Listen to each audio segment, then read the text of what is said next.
Alright, this is going to be another short Babel guide. As usual, I will explain the fastest way to get all the rewards. If you're just aiming for the rewards, which is the black cards here, but also if you want to be a real man and maximum risk everything, I'm going to explain that as well, briefly about every stage. So yeah, I will call this stage BP1, BP2 and BP3 to make things easier. So starting with those who aims for the rewards, you only need like 120 levels, and the easiest way or the fastest way to achieve that is by either playing maximum risk for BP1 or tone down the difficulty a little bit for BP2, because maximum risk for BP2 gives you around 160, which is too much already to get all the rewards. But if you ask me which stage that I prefer to clear, I think I'm going to choose BP1 because the gimmick is not that complicated compared to BP2, which is very annoying stage to clear, to be honest. In terms of difficulty, I think both BP1 and BP2 are around the same. BP1 pretty much straightforward, but the enemies deal more damage, while BP2 it doesn't do much damage, but it is still very annoying to clear, so you get the idea. I'm not going to talk about the third stage or alpha stage here because it is clearly the hardest one to clear, not worth your time if you are just aiming for the rewards.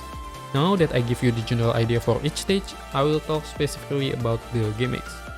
The first stage or BP1, as usual, Transcendent or Uniframe stage.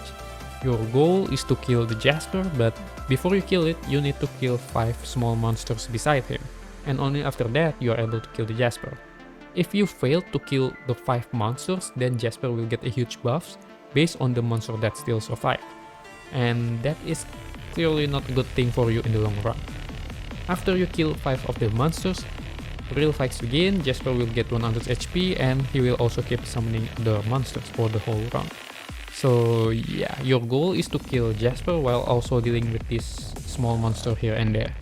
I recommend to use Uniframe for this stage because their finishing moves gives you a lot of iframe and it also heals you, which makes things easier. But if your Uniframe are not that good, then bringing big guns like Abyss Stigma or Hyper Royal would also be a lot easier. But if you want to master everything, you definitely don't want to use your strongest Omni frame here, because you want to use it for alpha definitely. That's all for the first stage. I think it is pretty much simple. Next, BP2 or Midoriya stage. The reason why I'm calling this stage so annoying multiple times is because she can take over your console, and you basically cannot switch up to that character. And in order to get your characters back, you need to backstab her, which is clearly not an easy thing to do because she keeps moving all around the place. The only chance you can backstab her is probably during Matrix Dots, and then you have to ping 3 orbs to her back to deplete her gauge faster. I will just demonstrate here. As you can see, she basically doing no damage to you, but again, if all of your characters got taken, then it is automatically game over, so you still have to dodge her even though she deal no damage, because she can only take over your character if you got hit too many times.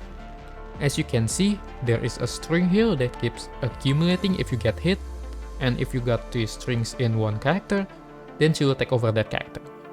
Each character has their own string count, so you won't get 3 stacks immediately, so don't worry about that. Also, it is recommended to use Elemental Construct here because there's a buff that you can enable to get 30% of elemental damage bonus. So yeah, definitely use that to clear faster. Next, we have BP3 or Alpha stage as the last Babel stage. What is the gimmick in here? Well, I guess it is pretty much straightforward. Just dodge and get good. You cannot do anything to her, seriously. She's immune to Matrix most of the time. Also, she also has super armor or something, so she cannot get stagger. So yeah, there's nothing really special you can do to her. Using physical construct here is good because you can get 30% physical damage bonus. So definitely use Abyss Stigma because she also has a lot of iframe. But even with this, I also decided to use Hyper Real here because Alpha just deals a lot of damage, so you don't really want to get hit by her. Also, you cannot switch characters freely here because there is extra 10 seconds cooldown for switching characters. So yeah, you definitely need to be careful to not eat her Judgment Cup. So yeah, that's all about the guide. Pretty short, right? I hope this helps you to get the rewards. I also hope this helps you if you're aiming for maximum risk. If you have anything to say, just comment down below, like and subscribe. As always, I see you guys next time.